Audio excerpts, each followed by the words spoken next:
Hey guys, welcome back. My name is I Ena Friedrich and for today I prepared for you something a little bit unusual for me. I'm gonna create a cut crease, pink eye and completely matte eyeshadow look. So let's go ahead and start my new transformation. In this video I'm gonna show you how to achieve this eye look, and since I want to concentrate on all the steps I took and techniques, I'll skip my base makeup. In case you're interested to check what I've used on my face, which products, shades and brushes, simply click the description box. So before we start with the eyeshadow application, just make sure you don't have any creases from your foundation, concealer or eyeshadow primer.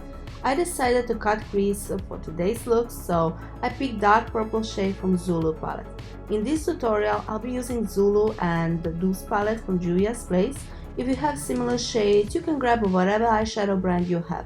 I love JUVIA'S place shadows because they're very pigmented, vibrant and easy to work with. I'm going directly into my crease with pencil brush and I really want to intensify the shade, so I'm packing the pigment on. Don't worry about blending part, we'll do it later on.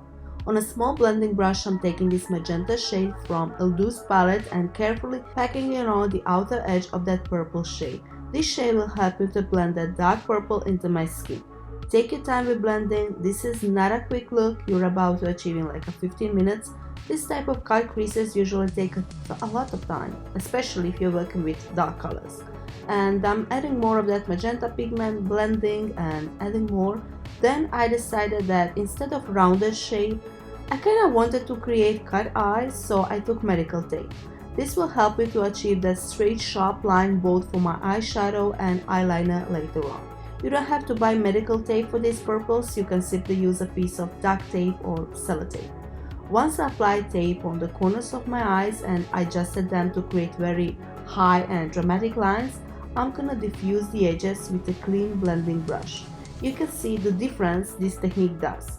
If you need to diffuse those edges even more, just simply add some more matte shades as close to your skin tone as possible or translucent powder, and then I'm gonna fill in this negative space with that first purple shade I've already used.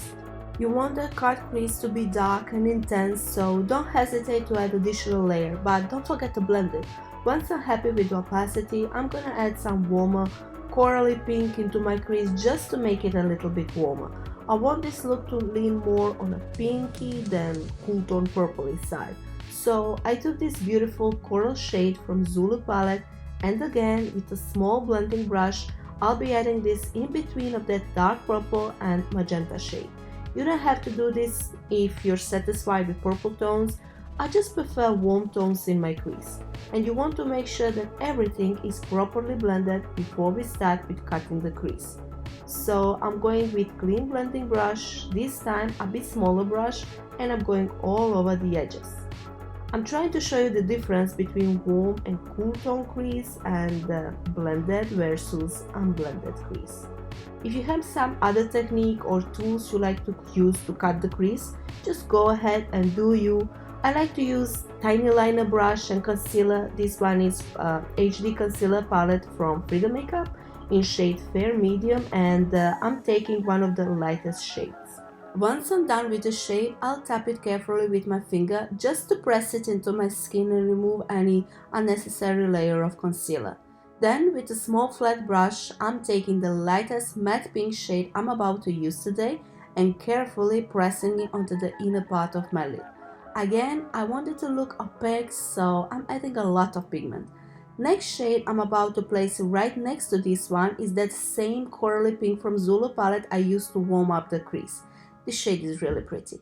But before moving to the next shade, which is that cool tone magenta, I'm gonna make sure that these light shades are blended nicely because I want to achieve gradient and soft transition from one shade into another rather than straight harsh lines.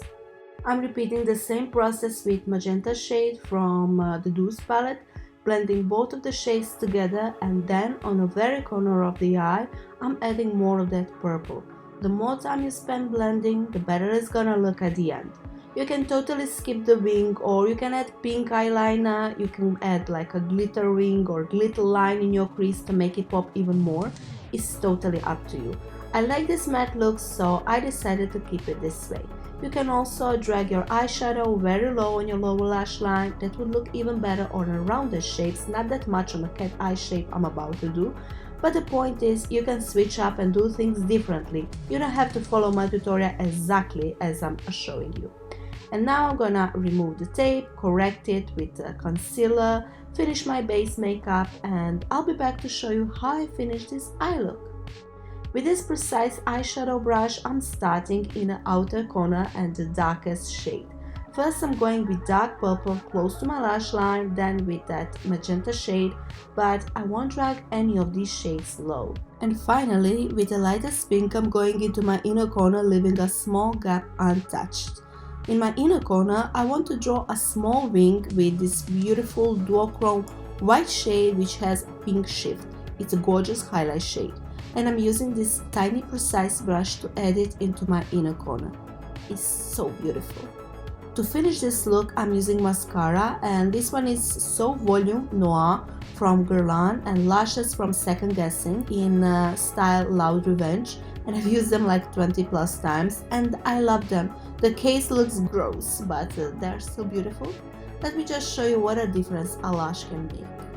Anyway, I'm done with this look. I just have to apply some lipstick on, and I chose nude.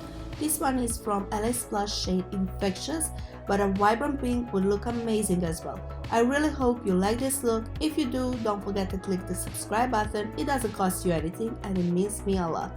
Thank you for watching. Have a nice day and bye bye.